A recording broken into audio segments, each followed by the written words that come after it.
Hey buds, Rodge here, aka the Wisco Horndog, and my calendar is telling me that it's another Saga Thursday, your regular source for Saga, the miniatures game content. Today we're going to take a look at the Pagan Rus. This is part 1 of 2. We got the People's Viking back on, and Mr. Mikey G is a real whiz when it comes to these guys. Now this episode was a freaking beast to put together. Many trials and tribulations. You're going to see that we had to take a break at one point. And what was happening was my little guy, he's going through his little baby cycles and whatever. And when we were recording, that little bastard kept on waking up and making a lot of noise. And you can't actually hear it in the video.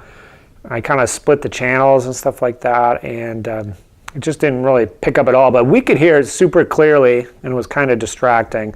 So we had to take a little break and then reconvene at a later date, and this is the final result of that. But I think it turned out pretty good. Let's check it out. All right, we're back again with the People's Champion, Mr. Mikey. How's it going, buddy? Pretty good, bud. Pretty good. Excellent. We're going to talk some Pagan Rus here.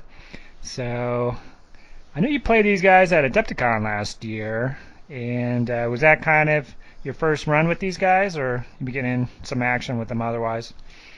That was pretty much my first run. I think I got 2 or 3 games in before Adepticon, and at least one of those was testing Kevin's Step Tribes, which didn't really end up being much of a game. But yeah, it was pretty. Those 5 games were kind of the testing run, actually. Mm-hmm. Interesting enough. Okay, cool. Yeah, so the Pagan Rus, these are they're like the Eastern kind of Vikings, Norsemen, Swedes. Yep. Is that right? Yeah, like Viking, almost a little bit of Russian influence. So these are they kind of like settled down a bit, so they're bossing around a bunch of peasants and stuff. Yes. Is that right? Yes. Okay. Oh, yes. Cool. Yeah. The one cool thing about this faction is the models are really, I think, characterful. Like from what you get, they have interesting shields and armor with like Eastern kind of styles. So it's really cool looking and really different than some of the other factions, which are more kind of interchangeable type dudes. So I could definitely see myself picking these dudes up at some point. Yeah, it does get a little tricky when you're looking at models because the box that it come with is only a 4-point box. So then you have to try to match or like try to figure out other models to flesh out a 6-point warband. And that gets a little bit tougher. I found the Yams Vikings have somewhat similar models. Yeah, I would say if you kind of cherry pick. Having to actually look at them, but in my mind they kind of look similar, where they're just kind of wild and they got just kind of different pieces of gear and kit and stuff. And a little bit more like cloaks and fur and stuff like that you would imagine a warband that likes the winter to have, right? Mm-hmm. So just, you look at the normal Viking models, they don't have much for hats. They're basically just pants and a tunic. If you're running around in the winter, that's not going to go super well for you. So finding some of those models that have cloaks and whatnot were pretty key for me. Mm-hmm. Cool. Well, let's take a look at the, I guess, just kind of faction rules. So this is probably the shortest faction rules thing I've seen. Yep. Because there's no special rules, no dudes on horses, which is usually what takes up space. And then the levies just have javelins. Yep. So already I can see I don't like these levies. Just based off javelins. But just wait, Rodge. It gets better. Okay, cool. Well, let's kick it up to the board then, and we'll key along that left-hand side as per usual. So the first 3 look, like your typical activations. Looks like your typical activation pool, and then the combat pool is melee or a shooting reaction. So you can gain a defense dice when you're being shot at, but when you're attacking, it's just melee only. You can't shoot and gain the extra dice. So that seems pretty basic so far. Standard. Basic so far, man. I don't know what's going on with these guys. They're looking vanilla, man. Okay, well, why don't you do the top middle? I'll do that first one there. Absolutely. That's for the Kagan with an exclamation point. Kagan. To get fucking raged. Yeah, baby. That is a melee ability. It's keyed off by any one of your Saga dice, just one of them. So a lot of options. And it reads, if your unit's armor is higher than the armor value of all enemy units in this melee, gain 3 attack dice. And then if you used a rare symbol dice, you get 5 attack dice instead of the 3. Mm-hmm. Okay. Well, if you get that up, that seems decent. 3 attacks for a common is pretty dang good. So I don't know if this is going to be a theme, but it seems like it's pushing you towards Hearthguard then, towards a more elite faction for this particular ability. You would think so, and that's some of the options that can be available, but we'll see in the further abilities how you might be able to modify your own armor as well. I will say that like if you're ever going to spend a rare die on, say, a combat pool, you're almost always better off throwing that in the For the Kagan and finding some way of increasing your armor, because that 5 attack dice for 1 rare is really great. Like it's a shit ton of efficiency on that dice. So this is one that's used fairly common. If you have either a warlord or Hearthguard involved in the combat, it's very, very easy to get off in most situations, and really gets a lot of bang for your buck. Oh yeah, definitely for the warlord. Yeah, He's always going to be a 5-up. Drop a rare, just doubles his attack straight up. Yep. Boosh. Okay. Do you hear my little guy right now? I do. The young Dane? Okay. Let me take a quick break here, actually. Sure. And see if I can settle him down a bit. Sorry, bud.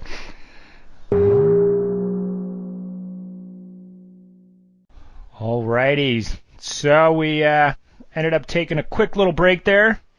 Had to put down my Dane axe for the night, and took a little longer than expected. So we're picking up this trail a couple days later, and yeah, we've had a lot of fun with this Pagan Rus board, trying to get together and record it. But this is it. We're gonna power through, right? Finally, Yeah. we're gonna make it happen. Okay, cool.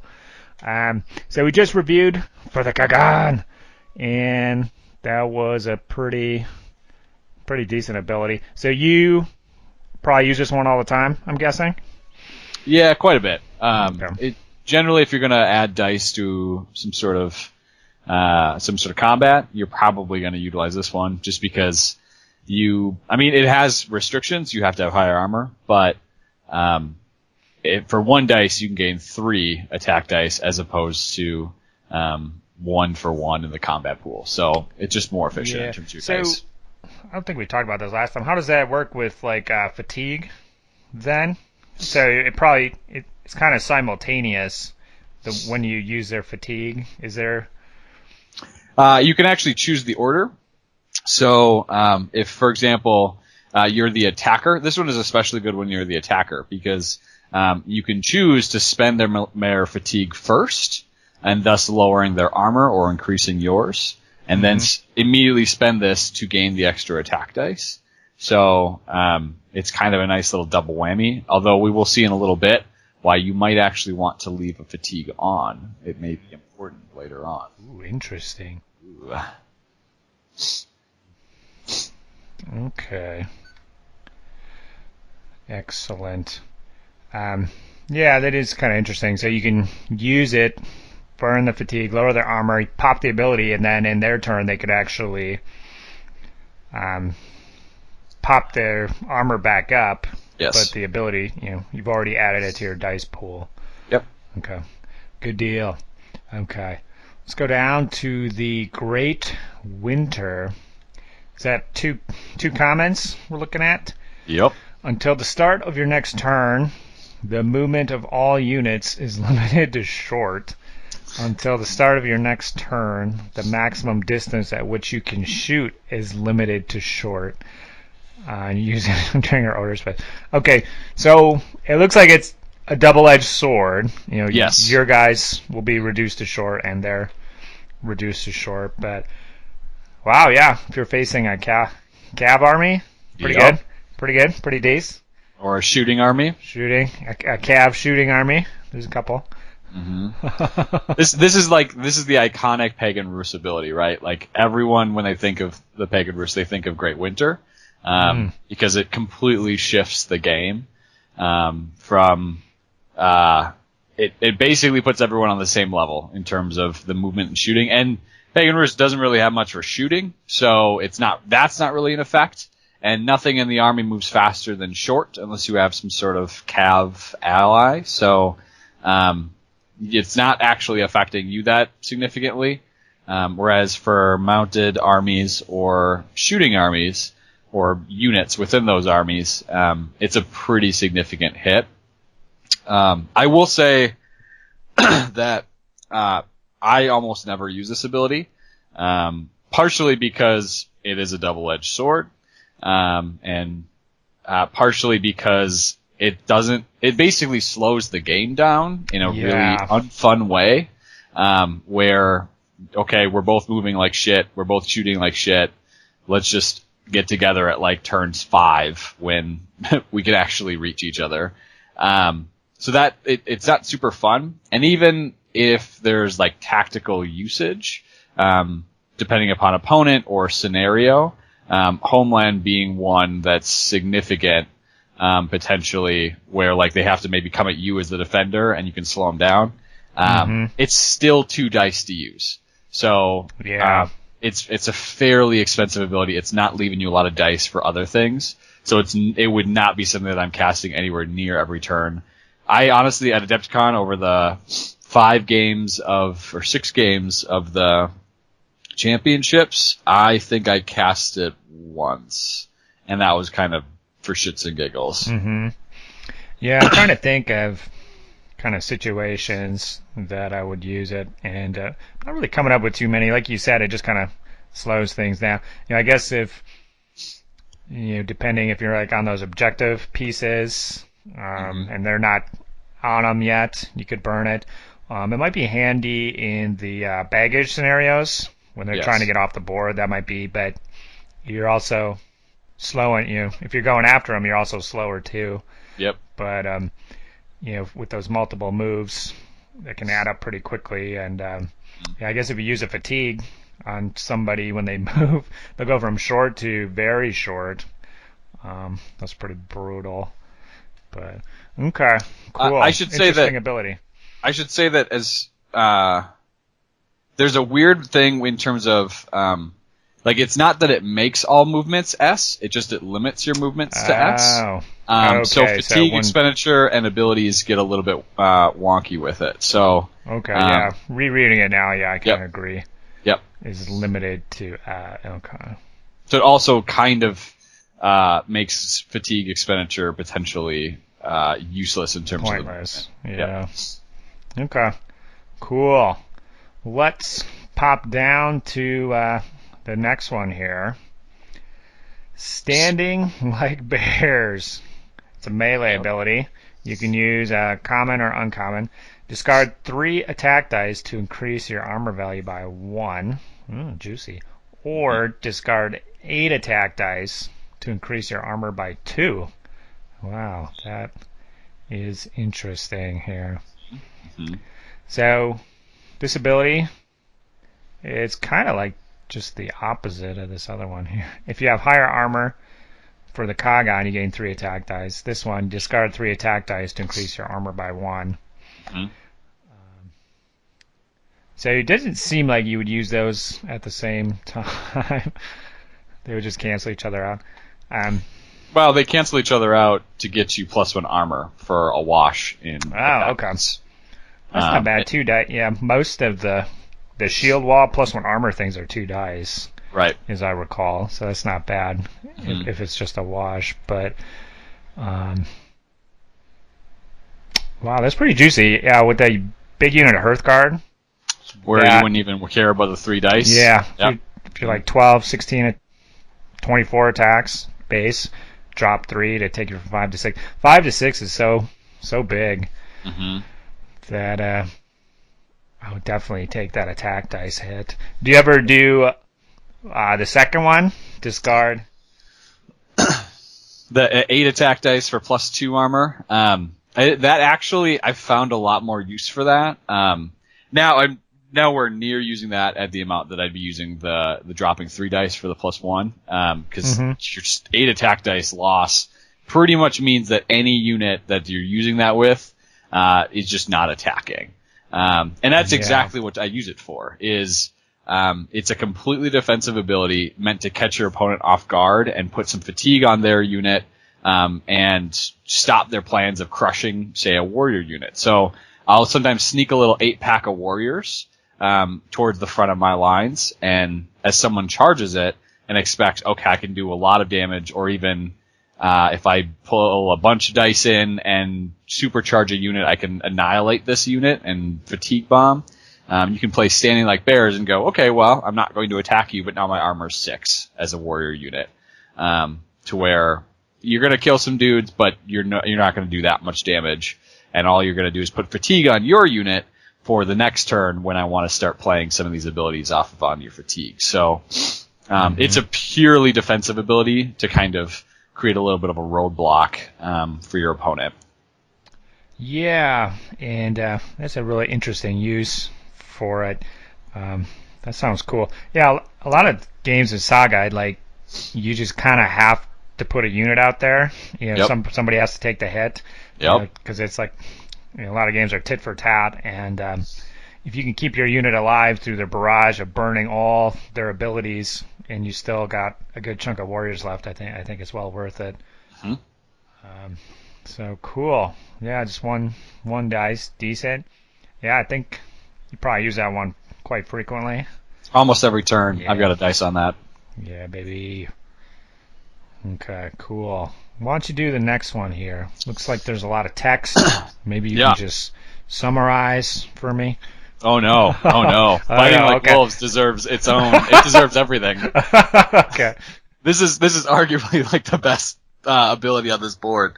It is a melee ability that requires a rare. If at the end of step 4, all enemy units engaged in this melee have at least 1 fatigue, so after you've had the opportunity to play fatigue, if 1 is still on the unit, add 3 extra hits to the number of hits you scored. So 3 auto hits. Separately from this, so not necessarily keying off fatigue, if at the end of step 4, your unit has not suffered any hits, add X extra hits to the number of hits you scored, with X being your unit's current armor.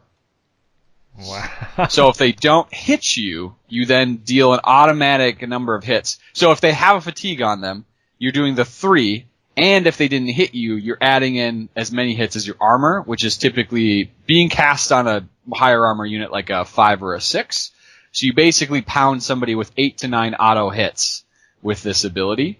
It is mentally brutal. And 3, just like hits. Hits, right? even like the rare for the 3 hits alone is actually pretty good when you think about that. Like most units, you know, armor even 4, that requires 6 attack. So in order to get that many hits, it would be the equivalent of 6 attack dice, right? Mm-hmm. Which is far beyond what a rare typically buys you in terms of attack dice.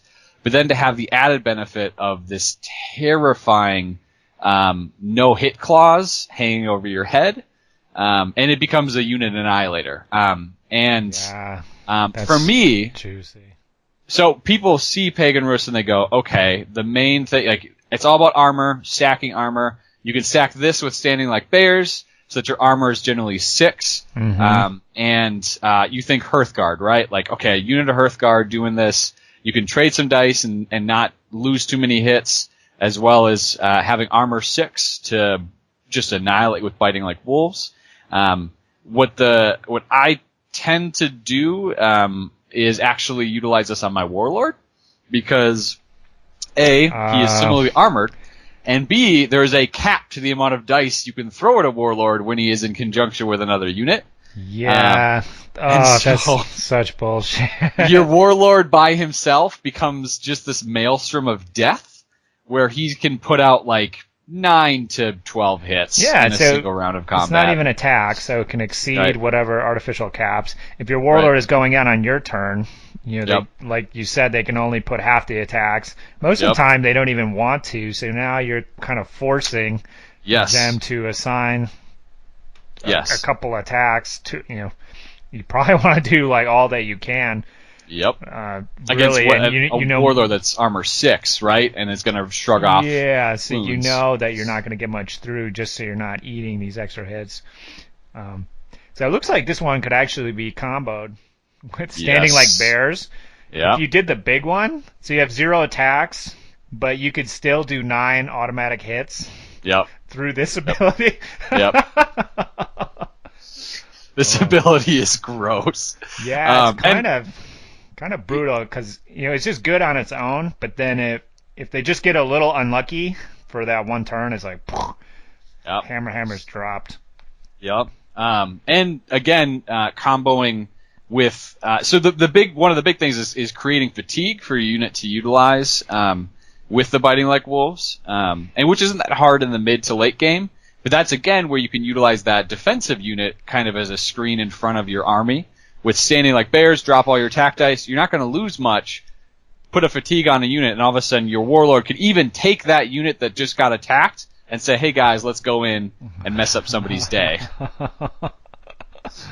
Oh, that's kind of nasty. Yep. It does look like there's like a little tiny caveat here where it has at the end of step 4, all enemy units engaged in the melee. So Yes. if they're coming in with like their warlord who's fresh, presumably that's the only way you can get more Yes. than one enemy unit. For that combat that you're safe from this ability. At Generally. least, if one of the units is fresh.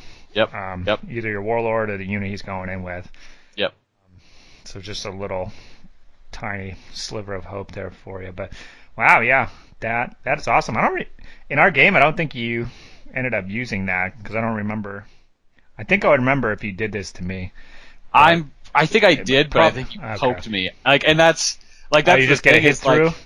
So and part of it, like my Depcon list had a bunch of Hearthguard because I didn't want to paint up 48 warriors or whatever. Yeah, shit I show smell that what was. you're cooking. So I think I used Hearthguard, and that made it harder to pull off the biting like wolves. But even on the warlord, people even with like 3 attacks, they'll it's a luck based game, and I find more often than not they tend to poke through my biting like wolves ability, which it's fair because that's fucking gross otherwise. Yeah. Ugh. Okay. Brutal. Moving on. Now this is the one that really chapped my ass when we were playing, and I'm sure it chaps everyone else equally. It's frozen activation reaction. Just a common, baby. Use this ability after an opponent activates a unit for the second and subsequent time in the same turn. That activation is canceled, and the targeted unit may not be activated again this turn. So, I was playing Anglo-Danes against you, so I was annoyed at how much better this one was than the Anglo-Dane. Because the Anglo-Dane ones is an uncommon, and it stops once, and this is a common, and you're like stopped for good. Yep. So, in our game, you kind of had. Did you have a priest, or maybe with your warlord? I think you had a priest, right? I might have had a priest. Yeah, I think I had a Depcon. Yeah, so it definitely prevents like the around the end run towards the vulnerable priest or any other kind of unit. This one so good. Definitely, basically prevents any surprises almost, or you have to have multiple kind of threats. Yes. That can benefit from the multiple activation. Yes. And it's tough to do that because unless you have some kind of board ability, you're going to activate your unit once, twice, that's 2 dice. Then they're shut down. Then you can activate the other one, twice. That's already 4 dice. Yep. So, you're not going to have a lot of stuff left in the gas tank when you finally get there. It's tough to break through frozen. Especially, most people not most people. Sometimes you have multiple different kinds of units on the front lines that are ready to go. So you might have a Hearthguard unit and a warrior unit, and so you can't stack your board so that both units can do what they like, have long combat turns. You generally stack, like, I'm going to go warriors this turn and then maybe shift up some Hearthguard, or I'm going to do the opposite. And so what Frozen does is whichever unit you chose to do is frozen and stuck. And so you would lose that combat potential for those dice for that unit. So you almost have to, if you're playing against Frozen, you have to have units of the same type near each other in order to benefit from, okay, if I want to make an attack run with this kind of model, I have to have enough variety to where if Frozen happens, I can still push through with the unit next to it or something like that. So basically, like, multiple threats. You have to have multiple threats going on at all times, which is really tricky to do in a game where you're kind of close together. And one of the best uses of Frozen is to catch people out after they've rested. So, that's what most people do is they push, before they push for the big combat, they'll rest their unit thinking, okay, I'm going to go in now without any fatigue. So then you go, just kidding, motherfucker. You're stuck now. Yeah, it's not activated for a movement. It's just activated. It's just activated, which is nasty. Ugh. And then I guess I'm just have to go in with that fatigue. Yep. No problem there. Ugh. Not like biting like wolves fucks you up with that at all. Ugh, gross. Just the common. Juicy. Yep. Good stuff. And that is where we're going to have to call it. As always, we're rambling on way too long for a YouTube video. So I'm going to have to break this baby up into 2 segments, and we'll catch up next week for the next Saga Thursday, and we'll pick up where we left off on these Pagan Rus with the remaining Saga battleboard abilities, and just general tactics and army composition and stuff like that. So if you have any feedback so far on the Pagan Rus, go ahead, drop that below. If you have any other feedback or anything like that, definitely hit me up. I'm on Twitter at Wisco Horndog. Otherwise, like and favorite this shit, share with a buddy, spread that Saga word, my friends, and become a hobby horn dog today. Saga!